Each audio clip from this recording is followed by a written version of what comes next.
Welcome back to Common Knowledge, episode 62. I believe it's a Tuesday, if I'm not wrong. I could be wrong, but I don't think I'm wrong. Let's get in and see if we can find any common Magic the Gathering cards that are worth being played in Pauper. We'll start with the Lityara Kinseekers. It's 3 and a blue for a 2/4 shapeshifter. It's got Changeling. That's always fun, which means it's every creature type. And when this creature enters, if you control 3 or more creatures that share a creature type, put a +1/+1 counter on this creature, and then scry 1. All right, so 4 mana for a 2/4, not amazing. But what if it was 4 mana for a 3/5 and you scry 1? It's better. Wouldn't say it's good, but I would say it's better. I think this would be kind of fun in a weird tribal theme. You know, it certainly wouldn't go in elves or something like that. You just have, there's so much better card quality when it comes to that tribe. It's not going to go in fairies. You have much better card quality when it comes to that tribe. It's not going to go in humans or something like that, like zombies. Like think of there's so many other creature types that you're probably not going to play this in. But let's say you're in, I don't know, like a crabs deck, maybe.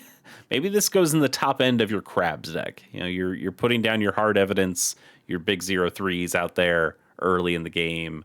I'm sure there's a couple of other crabs that are very cheap that you play. I can't remember any other ones that are in common. We could look it up, but we're not going to. But then this is your top end. That's a halfway decent body, and scrying 1 is okay as well. It's all right. It's interesting. I think it is interesting, but this also here another tribe that has too good a card quality. But imagine this in slivers. You surely have 2 slivers on the board when this comes down, right? This would be your 3rd sliver. You get a +1/+1 counter on it. It gets the pluses from your muscle slivers or whatever. It gets flanking from your sidewinder sliver, and now it becomes like a big guy. That's fun. That's fun. You wouldn't do that, but you could. I like this guy. He's not good, but I like him. I'll give him a 2.1.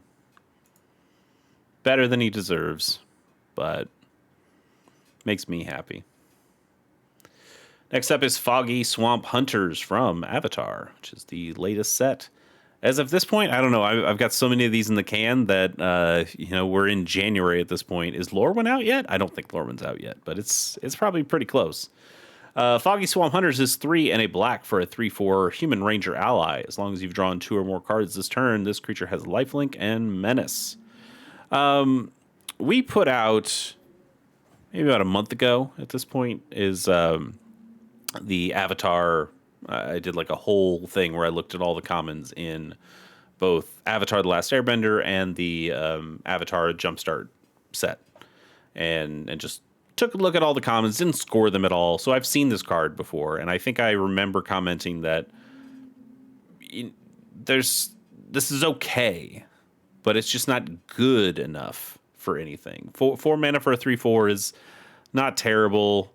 Are there ways to draw 2 cards in a turn? Yeah, pretty easily in Pauper. There's all sorts of cycling things that you can do, and discards to draw, draws to discard, looting effects, rummage effects. Those are very plentiful in Pauper. So this guy does get menace and lifelink pretty frequently. And you could even do it on your opponent's turn. Like maybe your opponent's attacking in and you have a brainstorm in hand, so you just draw the cards and this guy gets menace and lifelink, and the menace doesn't matter, but a halfway decent blocker with lifelink, that's kind of cool. But just a little underwhelming all around. I'll give it a 3. I want so badly to give this a 3.4, but I don't think it quite deserves it. Let's give it a 3.2. Next card. Inspire Awe for 3 and a green. It's an instant. You prevent all combat damage that would be dealt this turn, except combat damage that would be dealt by enchanted creatures and enchantment creatures. And you scry 2. That is a lot of text for a bad fog. Pretty bad fog. Now the question is, could this go in Bogle's decks? Probably not. I think you're using your mana too efficiently in Bogle's decks to need a 4 mana fog. But it would be it'd be pretty rad. That would really blow an opponent out, right? That you swing in, they try to stack all their creatures in to triple, quadruple block your one big guy to hopefully get the trade. And then you throw this thing down and say, nah, not only do you not kill my guy, but my damage still goes through, so I'm going to hit all of your guys, gain all my life, because my guy probably has an Armadillo Cloak that gives him lifelink. That'd be pretty rad. Not rad enough to have it rot in your hand literally every other moment of the game. Yeah, I don't much like this. Just play Fog. Honestly, just play Fog. And I think you'll be much happier. How many marks have I written down? I think I can't tell if that's 3 or 4. We're going to call it 3, and you'll probably get a bonus card. I can't. You know what? We could do this pretty easily. 3. That was our third card. 3. All right. Yeah. 1.6. I don't feel good about that. Either way. I don't know if that's too high or too low, but eh. Next up, our fourth card of the day is Quiet Disrepair. For 1 and a green, you get an enchantment aura, enchant an artifact or enchantment, and at the beginning of your upkeep, you get to choose one. You can either destroy the enchanted permanent or gain 2 life. That is interesting. That's interesting. Because on one hand, it's not as good as a Naturalize, right? Naturalize is also a card that's not good enough to be played in Pauper or a Disenchant or whatever you prefer. I'm just saying because it's green here. But Naturalize is, 1 and a green for an instant that says destroy target artifact or enchantment. Very clean magic there. And this goes, well, you don't get to destroy it instantly, but on your opponent's upkeep, you could destroy it then. Okay, that's close to instant speed. It's not really instant speed, but it's close. Or you get the option of gaining 2 life. And so now, think of where you put this. Do you put this on your opponent's thing, knowing that you can destroy it at any time, but if you feel comfortable leaving it on the battlefield, you gain 2 life each turn. Do you put this on their artifact land? and how you just have a way of continuing to gain life every turn cycle.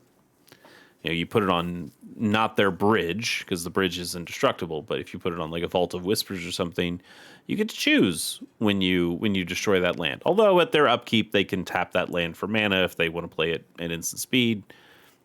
Still a thought. But what if you played this on your own land? What if you played this on your own bridge? You're playing in Jund Wildfire or something. Your land's not going away. It's indestructible. So now you just gain 2 life every turn. You wouldn't do the first option at that point, but it gives a modality that I think is interesting. Like, put this on your opponent's creature. Now they feel like they have to block with it or have to let it die because do they want you to keep gaining life off it? Do they want to feel like they continue to be under the thumb of you destroying this at each of their upkeeps? Maybe they allow that creature to die when normally they wouldn't. Maybe that leads them into bad blocks or something. I don't know. I think this is kind of interesting. It's kind of interesting, right? I don't know. I don't think it sees play. I don't think you really would need to see play. It is originally from Future Sight. I might even have a copy of this card and just forgot about it. I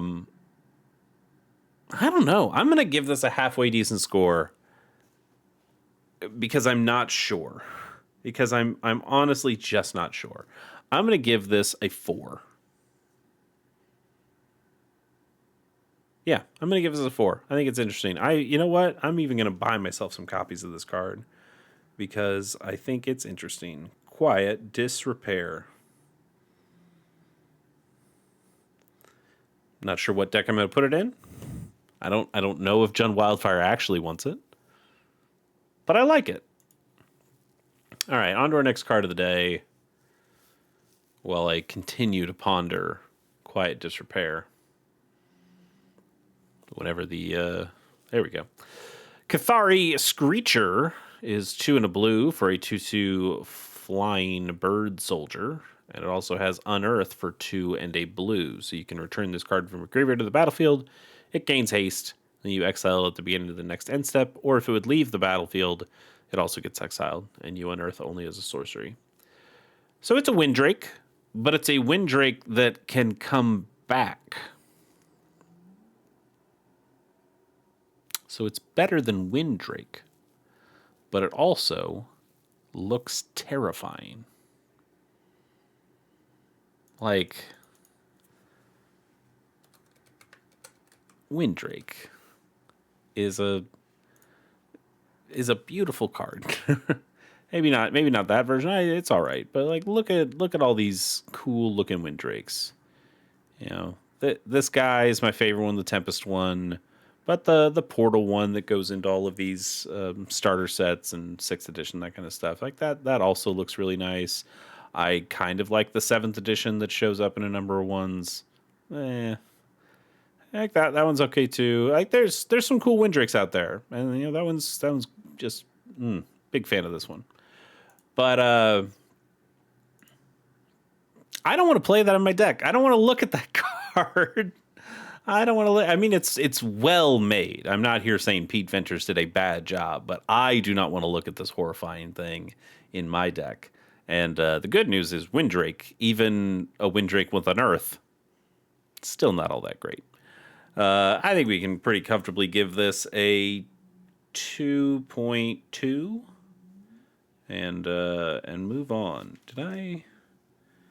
Okay, that's our 5th card. Oof. This is a rough one for me, guys. Let's move on to our 6th card of the day, just to help me out. It's Viashino Blade Scout for 1 and double red.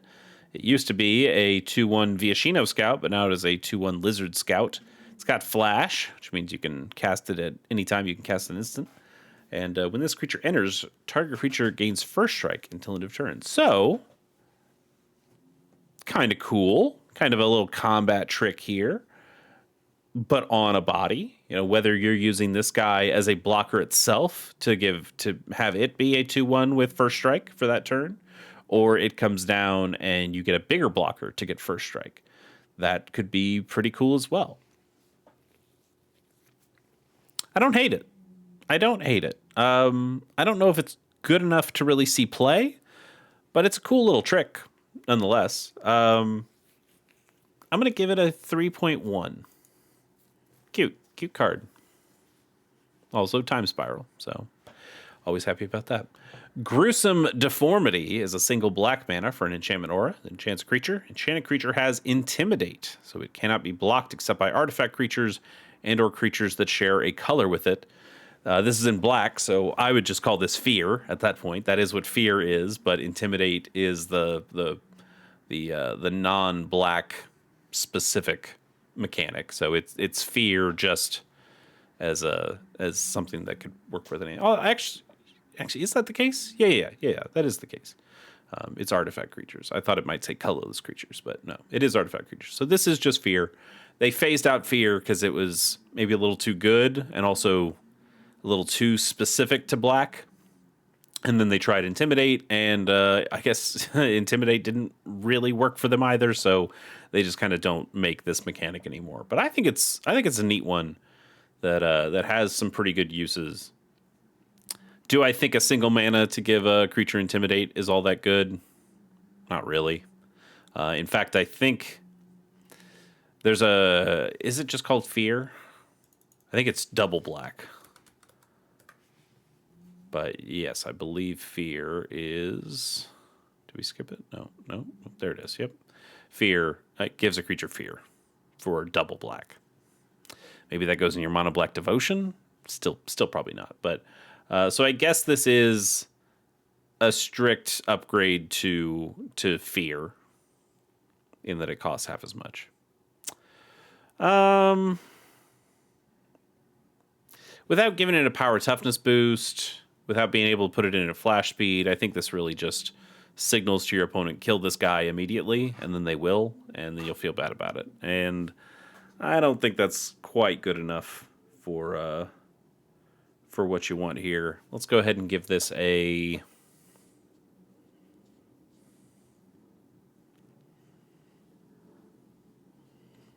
$1.8. Next card of the day is Bristlepack Sentry. It's 1 and a green for a 3/3 plant wolf with Defender, and as long as you control a creature with power 4 or greater, this creature can attack as though it didn't have Defender. We're getting a lot of these lately. I think you find them more often in blue than any other color, but Wizards is kind of trying to find ways of putting in bigger creatures, better statted creatures, but they have Defender, and you have to jump through some kind of hoop to be able to have them lose Defender for just a turn or potentially longer. Like drawing your second card of a turn, or if a creature dies that turn, or on your opponent's turn, it doesn't. Yeah, there's all sorts of stuff that I guess the opponent's turn. Oh, I'm thinking of like an Ether Drift thing that's a vehicle, but there are ways of doing this kind of card, and this one is, I would say, not very good. Green can just make better creatures. Generally, green is all right at doing that. Now, in a power matters kind of archetype, where it's cool to be able to get a 3/3 out for only 2 mana, okay. But I still think green can basically just do this already without the Defender. You know what? It's been a little while since we've taken a deep dive in here. Why don't we try? Let us look for a creature that is green, and its mana cost is well, I don't want its mana cost. I want its mana value to be equal to 2, and I want its power to be equal to 3. We won't worry about toughness, but let's see how many creatures do you think there will be? Oh, and let's also make it legal in Pauper, because that matters. I mean, there's like wasn't there like a Baloth from Edge of Eternities that's a 3/2 for double green. Anyway, so we're gonna look and see if there are any creatures here that are 2 mana value, specifically 2 mana value, and power equal to 3.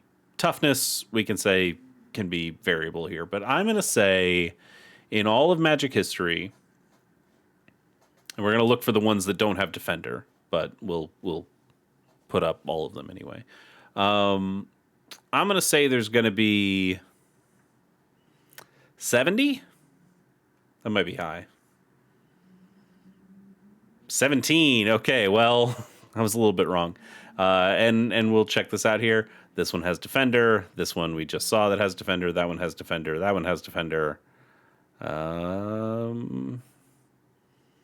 So a number of them have Defender, and I'm guessing most of the rest of the ones are 3/1s with 3/1s with Gravy, 3/2s that are vanilla,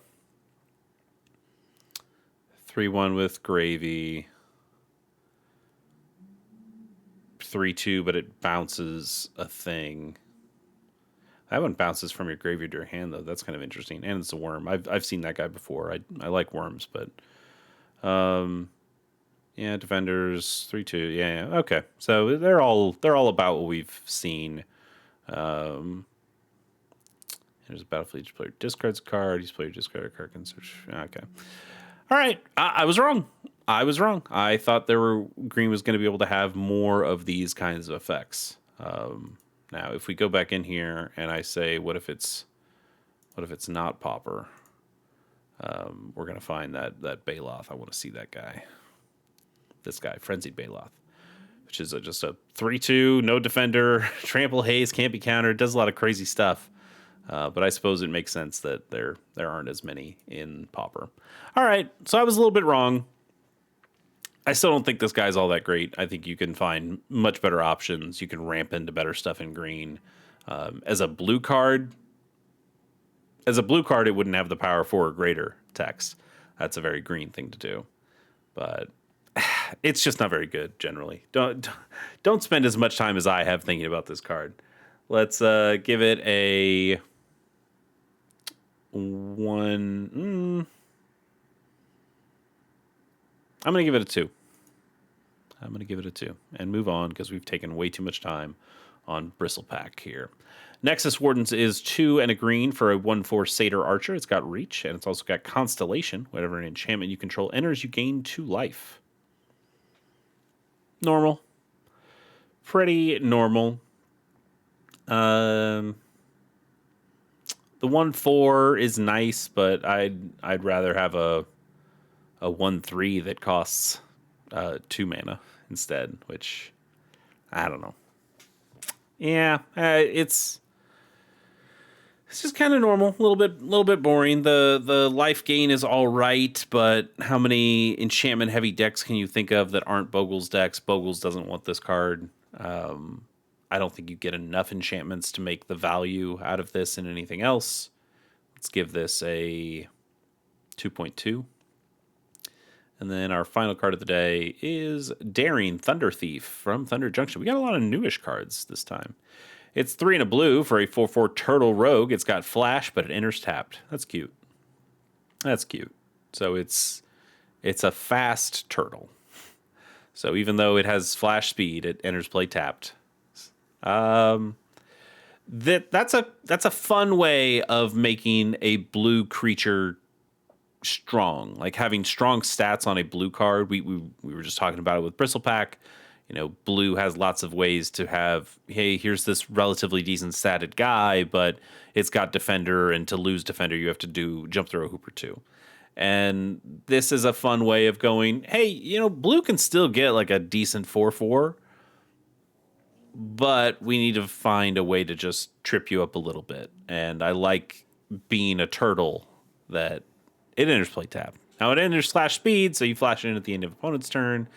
Then it's just kind of a vanilla 4/4 at the end of that exchange. And we've seen a vanilla 4/4 do fine in Pauper. That's what a Mirror Enforcer is. But a Mirror Enforcer can come into play for 1 mana, 0 mana. Like, Mirror Enforcer can be free. And that's a little bit more compelling than paying a full 4 for a 4/4, even at flash speed, even with the tapped thing. It's okay. It's okay. But I don't see it get a whole lot of play, and I don't think it's going to change. Let's give this thing a 1.5, and I think we'll call it there. It's a good card, but it's okay. All right, I'll see you guys.